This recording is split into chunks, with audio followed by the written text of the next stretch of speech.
Good morning. My name is Michael Wallace, and today I'll be giving you guys a presentation of the three branches of the government in the United States. The purpose of my presentation is to inform my audience about the three branches of government of the United States. Do you know what the United States government consists of? The United States government consists of three branches. The three branches of the United States government have a significant responsibility in each branch to ensure the government is effective and citizen rights are protected. Each branch has its own powers and responsibilities. The first branch is the legislative branch. The legislative branch consists of the House of Representatives and the Senate, which together form the United States Congress. The House of Representatives is made up of 435 elected members divided among 50 states in proportion to their total population. Members of the House of Representatives are elected every 2 years, must be 25 years of age, a U.S. citizen for at least 7 years, and a resident of the state they choose to represent.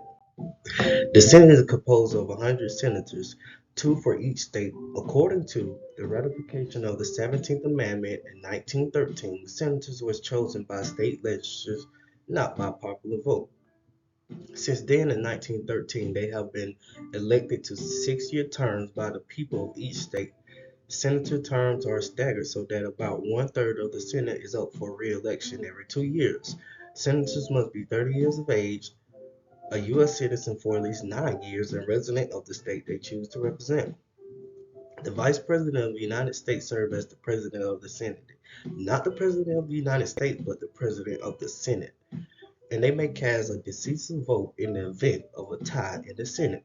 The Senate has the sole power to confirm those of the President appointment that require consent and to ratify treaties. The responsibilities and powers of the House and the Senate. Both chambers are relying upon the other when it comes to passing laws. When a new law is written, it first is either accepted or rejected by a committee. If the bill get passed, the bill get approved by one committee, it then get reported to the floor of the House or Senate, and the relevant chamber gets to decide when to schedule a session for consideration, if at all. Then if it passes the first consideration, it needs to be also passed in whichever happens to be the second chamber in order to be signed into law by the president. So if a bill is first considered in the House, it later goes to the Senate to be passed and vice versa. The Senate has unique powers compared to the House. For this reason, it is often considered more prestigious. Senators approve presidential nominations, such as Supreme Court justices, whereas the House don't even get a say in that. The Senate also has the power to approve treaties with foreign countries. The House tends to be more concerned with taxes and spending, awarding it to a lot of the influence when it comes to the national purse.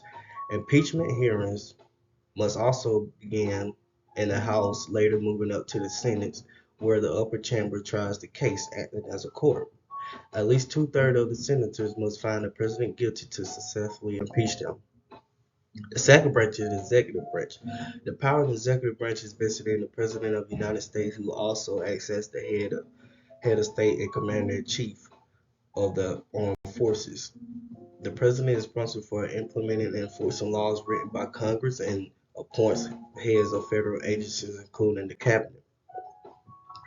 According to Article 2 of the Constitution, the President is responsible for the execution and enforcement of laws created by Congress. The President has the power to either sign a legislation into law or veto bills passed by Congress, although Congress may override a veto with two-thirds votes of both houses. The President can issue executive orders which direct executive officers to or clarify and help implement existing laws.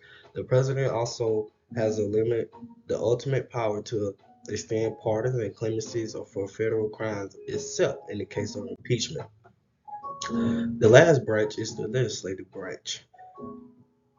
Article 3 of the Constitution, which establishes the judicial branch, leaves Congress significant discretion to determine the shape of the structure of the federal judiciary. Whereas the executive and legislative branch are elected by the people, members of the judicial branch are appointed by the president and confirmed by the Senate. According to Article 3 of the Constitution, federal judges can only be removed through impeachment by the House of Representatives or conviction of the Senate. Judges and justices serve no fixed term. They serve until death, retirement, or conviction by the Senate. Now that we know what the United States government consists of, Let's sum all of them together. Articles 1 through 3 of the United States Constitution establish three separate independent branches of government: the legislative, the executive, and the judicial branch. Each branch have its own set of powers and responsibility. Many of the powers and responsibilities overlap. The founding fathers of the Constitution believed that this separation of powers would protect individual rights and liberties and prevent the government from abusing its power. A system of checks and balances enforces the separation of powers. They have all played an important role in the history of the United States government. Thank you and have a good day.